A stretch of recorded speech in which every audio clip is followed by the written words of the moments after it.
So just being with that breath, that ability that we have in any moment to come back to those few breaths and recognize what we're holding on to in our body. And I say this each morning, and I think that it's important enough of an instruction to repeat each day, because I need to hear it and I need to say it to remind myself to do it. There are days when I forget. I forget these most beneficial of things for my body. And so reminding myself that what I am holding onto in my body is held in the muscles and the bones, in the arteries and the veins. All of these things are finding a way to grasp onto moments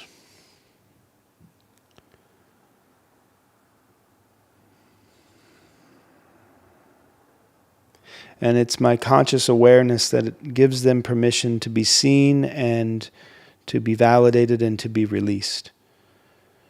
And we have tension of resentments or memories or fears. And all of this, as they come up, they are us reliving a memory of something that are taking the place of what's happening in the moment. So right now, in this breath, in this moment, is an entirely new breath. It's an entirely new welcoming of the world. And I know that that can sound really trite. It's the same world, right? It's the same thing before the breath and after the breath. There's the same economic crisis. There's the same trauma from childhood. There's all these things are still there. They're not going anywhere. But it's where my attention is going that's going to be the most important thing right now. And if I continue to hold my attention on the things that bring me discord with the world around me in this moment, I will continue to not participate in this moment, because I don't want to participate in something that I have discord with. So this is the importance of the practice, is to continue to remember the moment, moment by moment. And like I said, we are living our days moment by moment. It's how we live each moment that determine how we live our days. And how we live our days is how we live our lives. We don't know what day we have left. We just don't know. We can continue to believe in the ignorance of that truth, that I've got plenty of days left and I'll get to this later, but there is no later. There's this moment right now, and if we're living in the future or living in the past, we're stealing our moments moment by moment, and we only have so many left. So remembering the sacredness of the moment with the breath, that's the practice.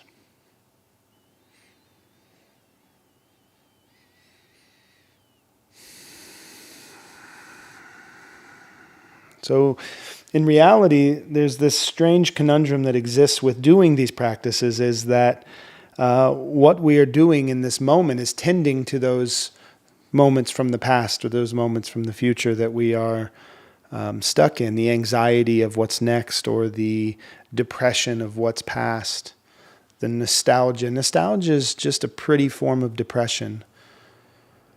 You know, it's when we are stuck in that place of believing that it was better then than now. Those good old days. Which is to say that now is less in comparison. And I think we have a tendency, many of us, to do that pretty regularly, that I'm not as good now as I will be tomorrow, and it's not as good today as it was yesterday. And so we're in this perpetual state of feeling less.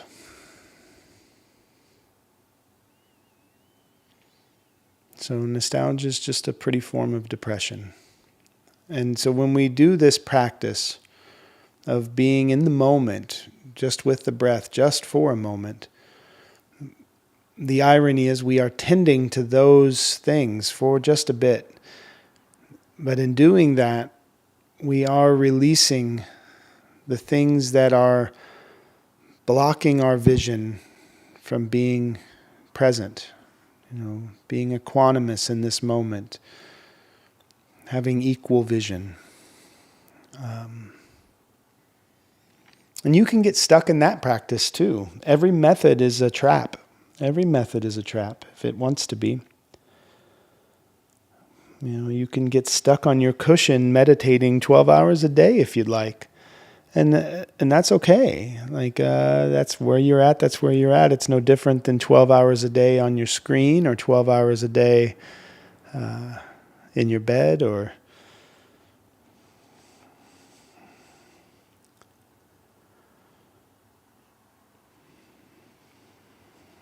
It's a matter not of what you're doing, but where you're bringing your attention while doing it. And I think that can be summed up really easily by chores and things like that, things that we don't want to do.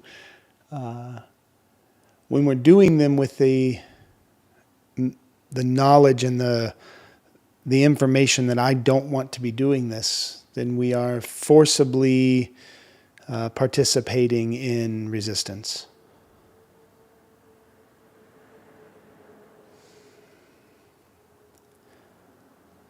I've done dishes for many, many, many years, despite what my wife believes. No. But when doing dishes, if I do them with that sense of resentment, then I am forgetting that my dishes are dirty because my family ate food that day. That's a gift. And I'm cleaning these dishes so my family can eat food tomorrow. That's a gift. And instead I get stuck in who dirtied these dishes, who didn't rinse their plate, what the hell did they use this fork for? Whatever those words may be that we use to justify not wanting to do what we are doing.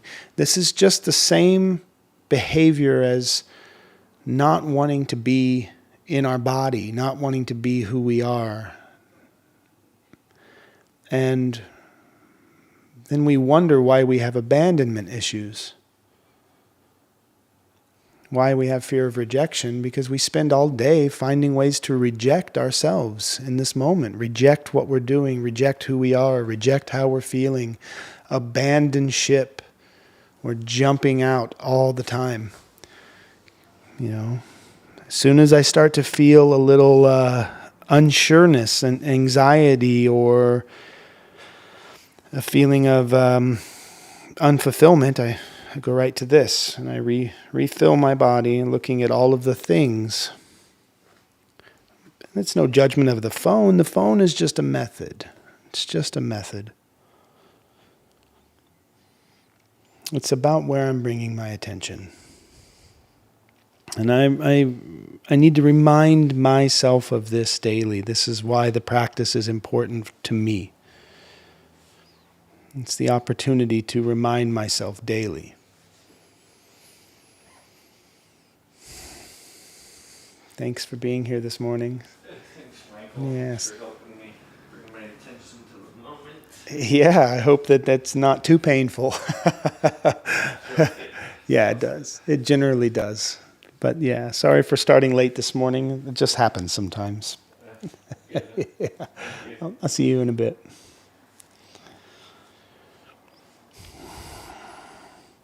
So as I remind myself, it gives opportunity in that being aware to come into the moment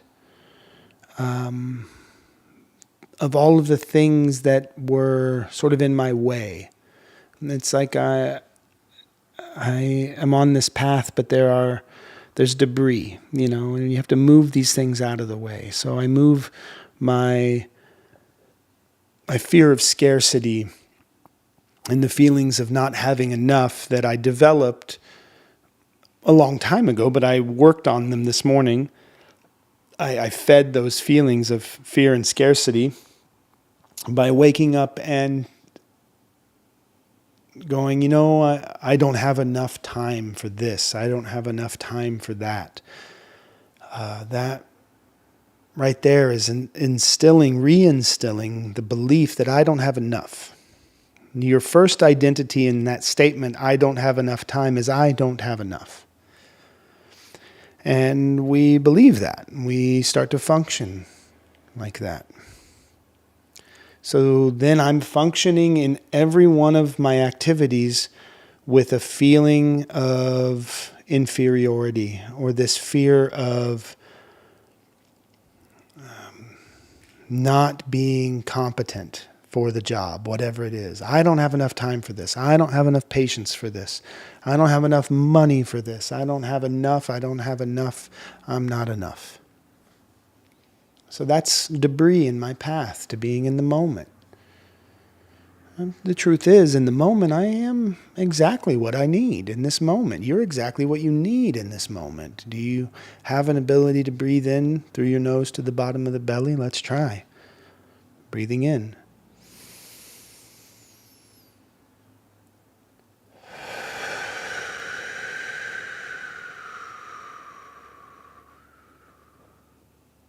I have enough breath.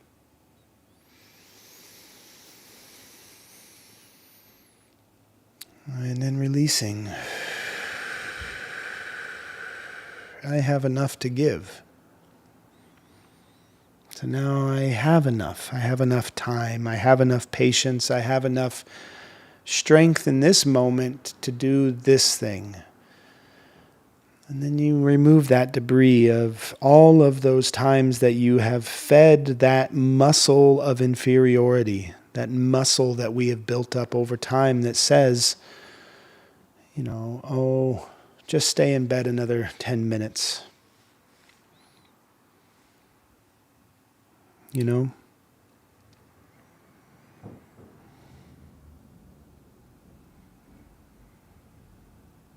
So we're moving that out of the way. Switching it up. It's not a trick. It's not a tip and trick. Give me tips and tricks of how to be in the moment. No, it's a practice. It's just a practice. And the memory that we bring up is to remind ourselves, from the moment I came into this world fully realized, it started with that breath. And I've just been doing that ever since. And I'm going to do that from that first inhale. There is a moment of holding on to this world until that final exhale. There's going to be a moment when I breathe out, and that's it. I don't breathe in. So that inhale and that exhale.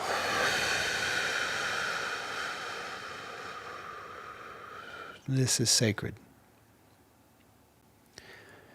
And we forget what is sacred, and we call it mundane throughout the day, 20,000 breaths a day. And it's okay that we don't focus our full attention in every moment on every breath, because we are multitudinous. We have layers. We have all of these layers, all of these possibilities of ways to be. There are planes of existence on planes of existence on planes of existence. Experience them, move through them. But the opportunity with this practice is to remember the sacred in this moment. And the more we can do that, the more I step out of this moment, remembering I'm on holy ground, wherever I am. One of my favorite teachings is everything is sacred or nothing is sacred. Period. Another one that I really took to heart was, there is no such thing as sacred. There is that which is and that which we have made profane. I'm not saying that it's all sacred until you abuse that. So it's helpful this morning to me. I don't know where you are in your morning. You can let us know. You can use the chat feature on whichever platform you are currently using, and communicate. Let us know where you are in your moment.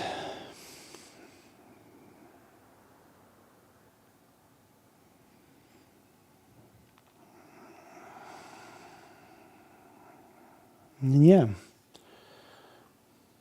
you can get stuck. And sometimes what looks like stuckness is just taking in the view. You know, it happens a lot on these back mountain roads that we live. You know, you'll see a car stopped and you pull up beside it and roll down the window and say, "Hey, is everything all right?" And the person, "Oh, it's fine. Just taking in the view." Great. And there's a small part of you that's like, "Oh, you know, I don't know if I've ever stopped on that part of this drive that I take every day just to take in the view. I'm so quick to drive from A to B thinking that that destination is the point, but yeah. Taking in the view." There's a gentleman that I met recently, he came in to Journey Home, who has the ability to drive, but he chooses to walk everywhere. And he lives quite a distance away, but he walks to town regularly, and he walks home. And he said, "You know, it used to be I would just run to town to get milk and come home, and I didn't know what happened to my days. I didn't know what was happening to my days." He said, I seemed to get the same amount of things done, but I had less experiences. But now that I walk everywhere, I seem to experience my day over and over and over again each day. I get to have experience after experience after experience. I thought that was beautiful. And maybe my body isn't currently equipped to do that in every moment, but it is the awareness that is being practiced in his walking that I can do.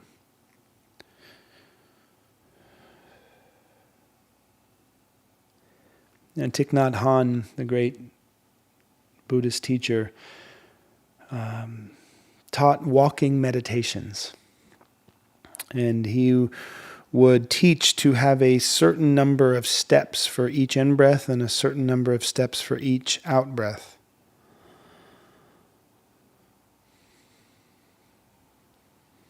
And this would encourage his awareness and attention to two things at once, to his breathing and to his movement. And this would slow his movement and bring his awareness to each step. And he wrote a book called Peace is Every Step. And he talks about bringing that awareness to each step, meaning each movement we make in the world is a method towards peace, towards achieving peace.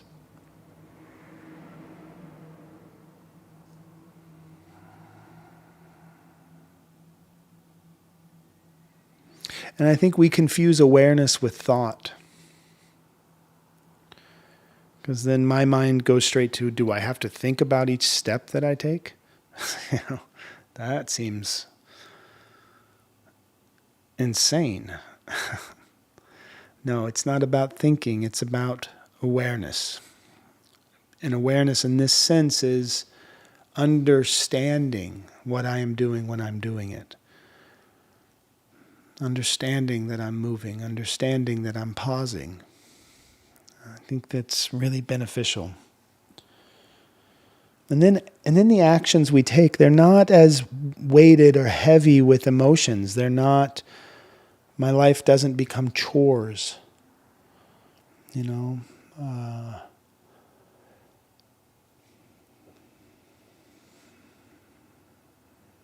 sometimes, we meet these things and we feel that they are impedances in our day. Like this morning, I was just multiple things. You know, I have some duties that I have before I come in to journey home right now that are not my usual daily program, and there are things along the way that are required for me to do, and sometimes they feel like impedances. This is impeding me from moving through my day. No, stop, breathe. This is your day. This is your moment. Breathe. Peace is every step. Take a breath. Breathe in, breathe out. This is your moment. Do you want your moment to be war with the thing in front of you, or do you want your moment to be peace with the thing in front of you? And I know it seems far-fetched.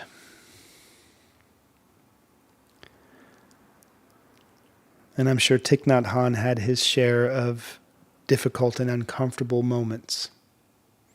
I'm sure of it.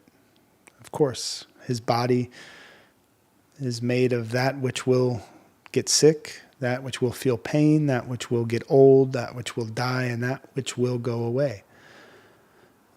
So of course, there was discomforts, there was difficulties, there were probably fits thrown, and there were probably resentments built, but there was always the breath.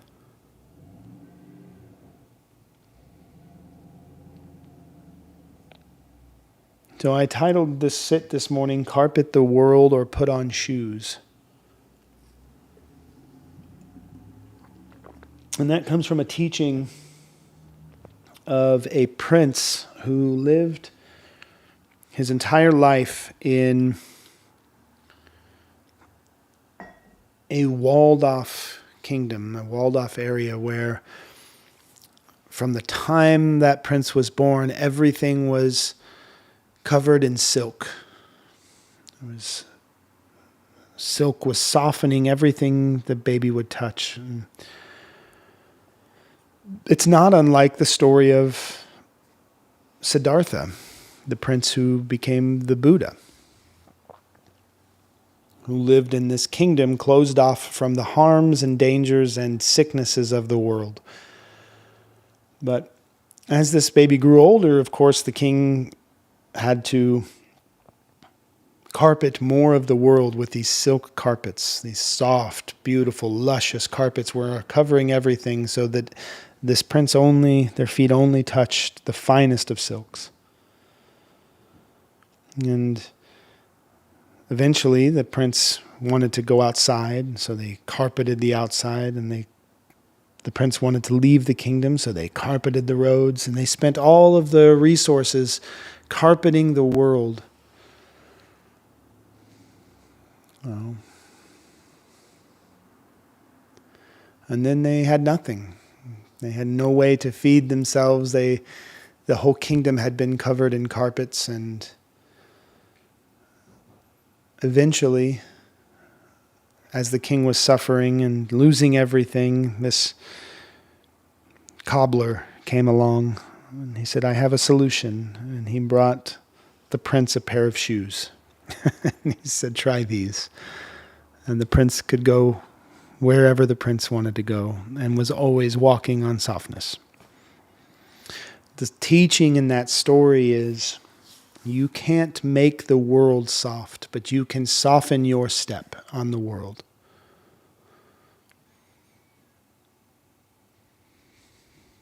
And I think that that's what the awareness of breath is offering us.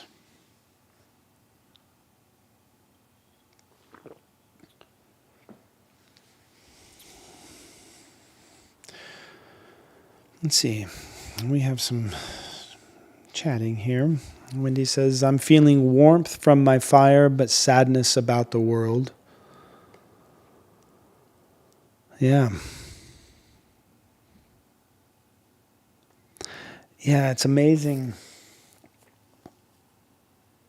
how everything can be provided and still sadness is present. It that becomes the knowledge that sadness is not an aberration or a broken thing about us. Sadness is a built-in component. It's built into who we are. Sorrow is the recognition that everything is going away, and joy is the recognition that everything is being born over and over and over again.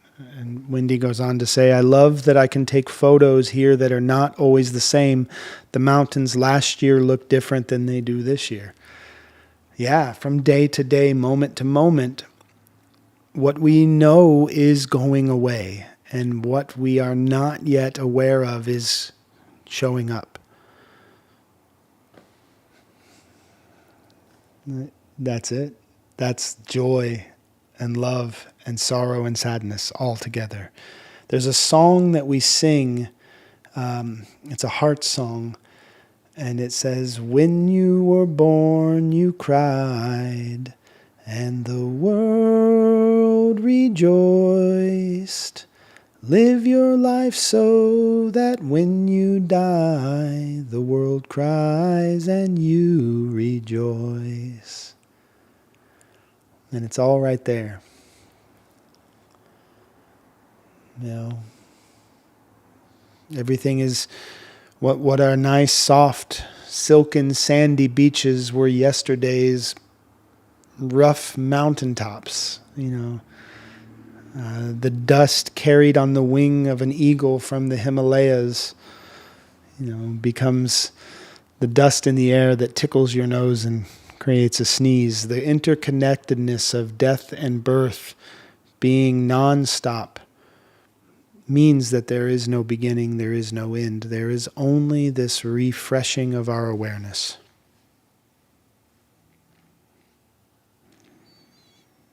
So if we bring our attention to the loss without bringing our attention to the birth, then we get stuck and we're living in that nostalgia of what was, what I've lost.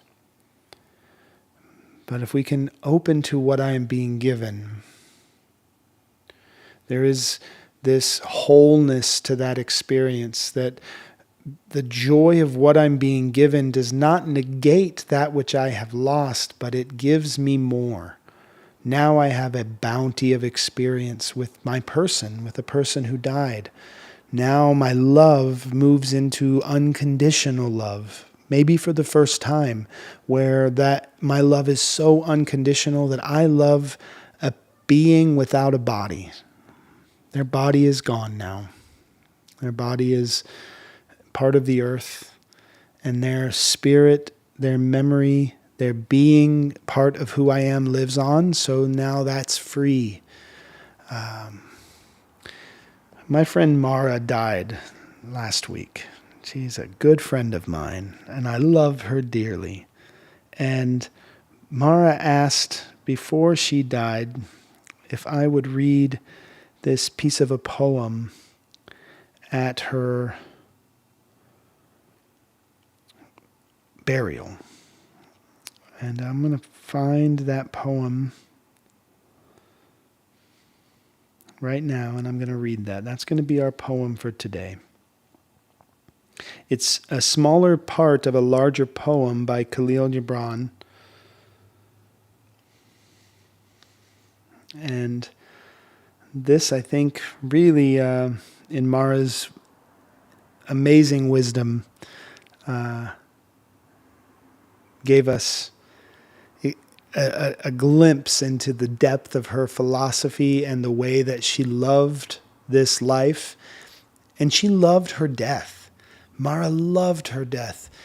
She was excited each day for each aspect of the dying. It was beautiful to go there and be with her. And yes, she was sad to leave people behind, and she was sad for the pain that people were feeling around her, and she was sad for her own pain, but she was in love with even that sadness. It was tickling her soul as death came for her. It was beautiful. she would smile and she would put her hands together. Oh, Michael, it's coming. It's coming. And so much love, so much beauty. And this is what she asked me to read at her burial. For what is it to die but to stand naked in the wind and to melt into the sun? And what is it to cease breathing but to free the breath from its restless tides, that it may rise and expand and seek God unencumbered? Only when you drink from the river of silence shall you indeed sing. And when you have reached the mountain top, then you shall begin to climb. And when the earth shall claim your limbs, then shall you truly dance. So there's Mara right now in this moment just dancing. Hallelujah. Let's take a few breaths together and to say goodbye. I'm going to invite the bell.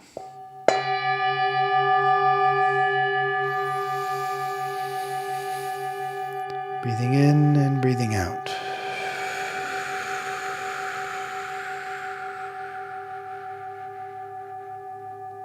Breathing in and breathing out.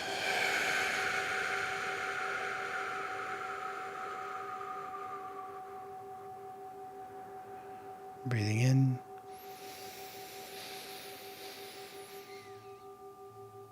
and breathing out.